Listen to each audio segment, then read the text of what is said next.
Здраво на сите и добре дојдовте на уште еден осврт на книга. Во ова видео се враќам повторно на македонската сцена и ќе зборувам за еден роман кој што излезе неодамна, а тоа е Витезот и Византијката од Кица Колбе. Сега, ако не ви е позната Кица Колбе и не сте слушнале никогаш за неа, може да ве збуни името и презимето и да си помислите дека таа е странска писателка.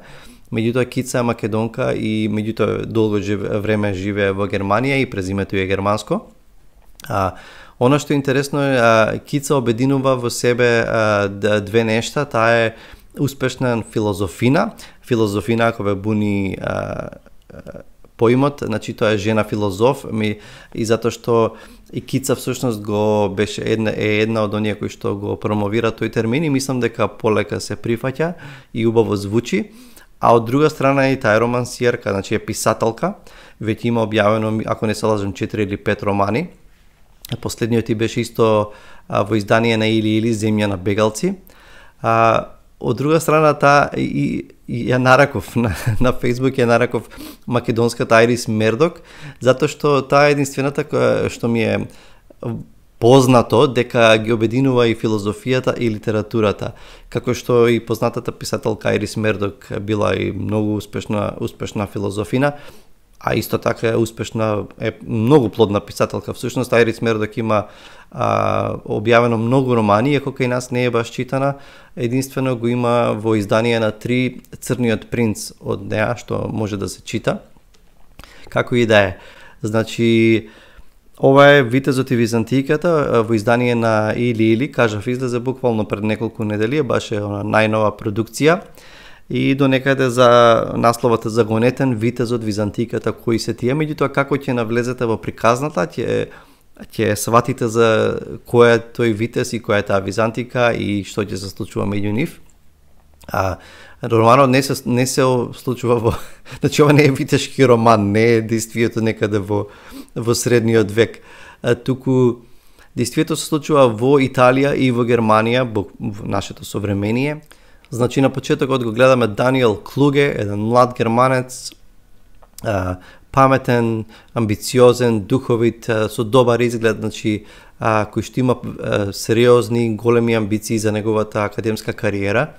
Меѓутоа, на самиот роман го гледаме како тој доживел, сваќаме дека доживел одредена несреќа и се повлекува во Тоскана, во близина, во нормално место, на еден имот, во близина на Фиренца, на имотот на една пензионирана професорка, која што му е драга пријателка на неговиот познат ментор Симон фон Блументал. Ќе кажеме нешто подоцна и за него. Го гледаме, значи, како се повлекува таму, меѓутоа се повлекува на тој имот со тие прекрасни лозија, таа прекрасна природа, кипариси, опојни мириси, и едноставно тоа многу убаво го доловува Кица.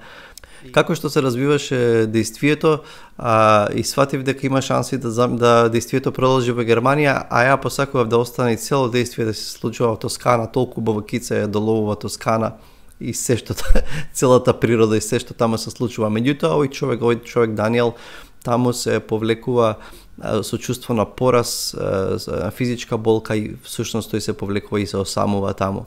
Значи, Даниел живее в таков повлечен осаменички живот на тој имот, се додека еден ден не дознае дека неговиот познат професор, сакан, љубен професор Симон фон Блументал е болен, кој што е веќе стар, во болница и едноставно неговите поранешни студенти или оние на кои што им бил ментор, кои што работеле на нивните постдипломски студии, сега се планираат да се соберат во Бон и да го посетат, сметајќи дека можеби тоа е една од последните шанси за да го видат, да се едноставно се простат со него.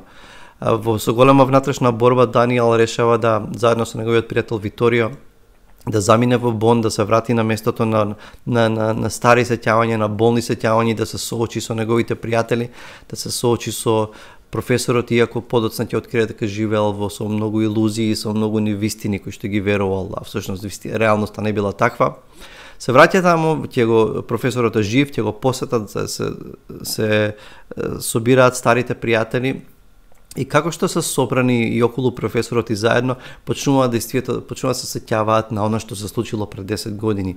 Тоа што се случило пред таа несреќа, која што го на некој начин го менува Даниел и го фрла во осамеништво.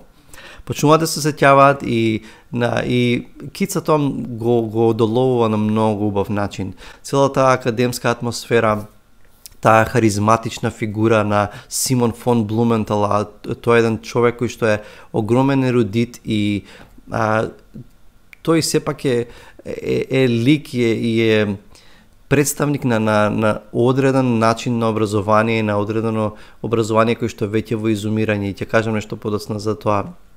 Тој е и филозоф и е теолог, значи има најмалку 2 докторати, има огромно познавање, меѓутоа со неговата грижа за студентите, со неговото внимание кој што им го посветува, тој ги освојува. Едноставно има омилен професор кој што сите тие студенти кои што работеле со него навистина го почитуваат и го љубат. Ги гледаме како се сеќаваат и се враќа действието 10 години порано, кога во таа група каде и професорот Блументал доаѓа една девојка, Наталија Поленак, која што е родена во Германија, меѓутоа има балканско потекло, всушност незините мајка и татко се од Србија и од Хрватска, значи од мешан брак. Таа доаѓа има и е загонетна фигура, значи е привлечна, паметна, духовита, меѓутоа гледаме кај неа дека има внатрешни конфликти и едноставно одредена подвојност во незиното однесување и во незините реакции. И тука и таа станува на некој начин тригер за она што Даниел го носи во себе, значи гледаме во нивниот судир пред се интелектуален и емоционален судир, преку нивните различни темпераменти и карактери гледаме дека доѓе до судир меѓу Даниел и меѓу Наталија, кој што на некој начин е символ за судирот и меѓу Западот и меѓу Истокот, меѓусебните предрасуди, и гледаме дека всушност недоволното познавање на Истокот или на историјата на Византија, на Источното Римско царство довело до тоа да многу современи луѓе живеат со предрасуди за балканците и за луѓето што доаѓаат од Источна Европа, иако таа подеднакво е Европа како и Западна Европа. Од друга страна, Наталија како византиката, ќе почнат да нарекуваат византиката, таа е растргната меѓу тоа што таа е родена во Германија и на некој начин е германка, меѓутоа постојано треба да живее меѓу тензијата на тоа да поради незиното презиме и едноставно поради незината историја да не биде прифатена како германка и да биде гледана со предрасуди, додека од друга страна го имаме незиното потекло, кој што е српско-хрватско потекло, незините родители, едниот бил од Србија, едниот од Хрватска.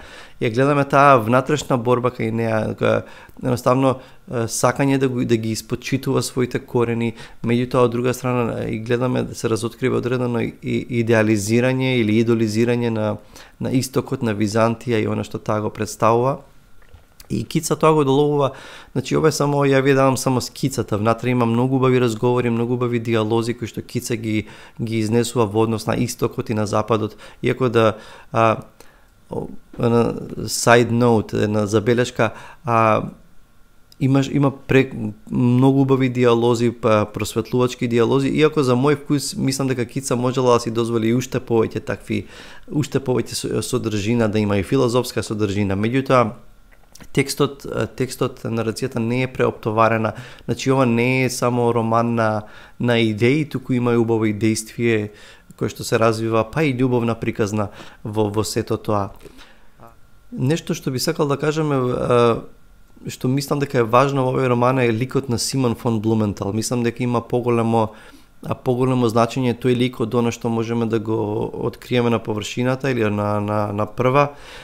Мислам дека Кица го представува на таков начин и во романот се спомнува дека тоа е еден од последните професори од тој ков, значи последните учени луѓе, значи ерудити од тој вид кои што од областа на хуманистичките, од општествените науки, значи луѓе кои што во себе обединуваат огромно знаење, широко знаење, меѓутоа обединуваат и харизма и интегритет, вложување во ините генерации, значи грижа за самото знаење, за самата уметност, самата убавина, самата вистина. А тоа е нешто, тој тип на професори, тој тип на учени луѓе, како што гледаме веќе полека замира под напливот и под ударот на едноставно прагматичноста и на на науката, не само науката како таква, туку едноставно гледаме дека општествените науки се на некој начин полека паѓаат, и тоа е голема тема за која што може многу да се зборуваме, и тоа полека се тргаат на страна пред екзактноста, пред утилитарноста и она што едноставно ни дава корист и што ни е корисно во овој момент и во ова време.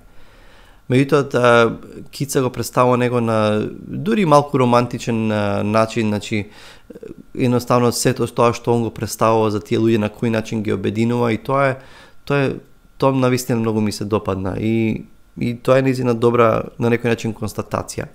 Од друга страна, убав баланс прави Кица во романот меѓу идеализирањето на нашето минато или нашето потекло и предрасудите што ги имаме за другиот или за потеклото на другиот.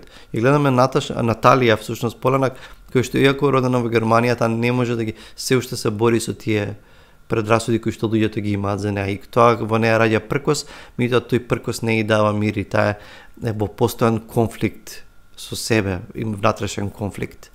Иако надворешно таа зрачи со самоувереност и знаење и духовитост.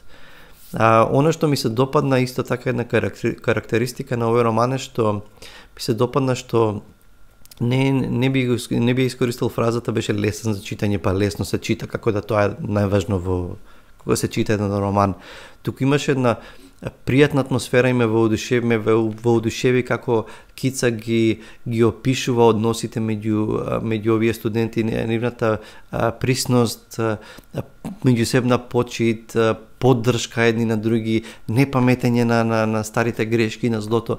Едноставно беше како еден свеж здив, како едно олеснување, една оддишка во однос и на многу романи што ги читаме во последно време, затоа што многу често современите писатели знаат во нивниот опис на реалноста знаат да бидат не само брутални, туку реални, меѓутоа знаат само негативната страна и да ја представат, и едноставно она што е, не знам, има одредена доза некојаш и на песимизам, и тоа останува на авторот, меѓутоа ми се допадна и како течеше романот и како заврши, беше вистинско освежување да се чита ваков роман кој што е пишуван со позитивен тон, во кој што цело време провејува меѓусебна почит, култура и дури во конфликтите, и сето тоа обединето околу тој култен познат професор Симон фон Блументал.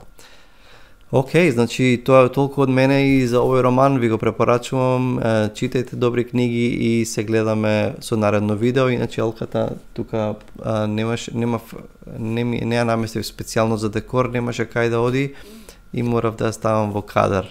Океј, значи толку од мене за овој роман, Витезот и Византиката, ви го препорачувам и се гледаме со наредно видео. Поздрав и чао!